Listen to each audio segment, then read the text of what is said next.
que le printemps fait ce premier pas timide, nous nous souvenons de la libération de l'occupation et du régime nazi il y a 80 ans. Et là, je pense à Ruth Elias. Ruth a survécu le camp d'Auschwitz. Il y a 30 ans, j'ai eu l'occasion de faire sa connaissance. Avec un groupe de lycéens de Berlin et de Jérusalem, nous avons entrepris avec elle un voyage et visité Auschwitz. Ruth nous a parlé de sa vie, de sa survie.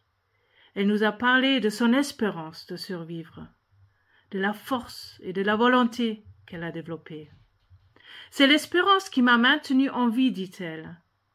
Son témoignage nous a profondément impressionnés à l'époque, et c'est ainsi que je me souviens encore aujourd'hui de cette force que peut être l'espérance.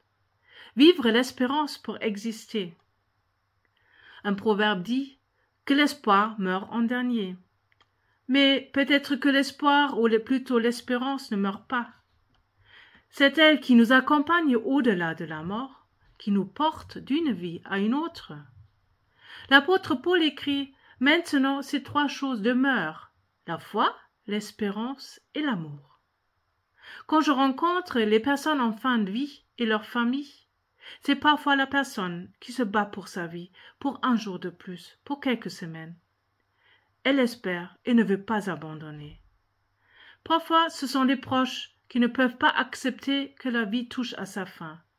Ils s'accrochent, comment dire, à un espoir désespéré. Mais l'espérance devient une autre, quand la mort n'est plus l'ennemi, mais acceptée comme faisant partie de la vie, et parfois même comme délivrance. L'espérance est alors une fin en paix et sans douleur. L'espérance est de pouvoir profiter des derniers instants. L'espérance est qu'il reste quelque chose de cette vie vécue et partagée. Maintenant, ces trois choses demeurent, la foi, l'espérance et l'amour, écrit Paul. C'est l'amour de Dieu qui m'a appelé à la vie. Il me porte et il me recueille à la fin de ma vie.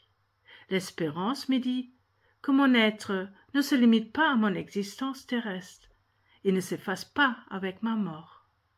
Et ma foi m'affirme qu'à chaque instant, Dieu est présent à mes côtés, dans la vie et au moment de ma mort et au-delà.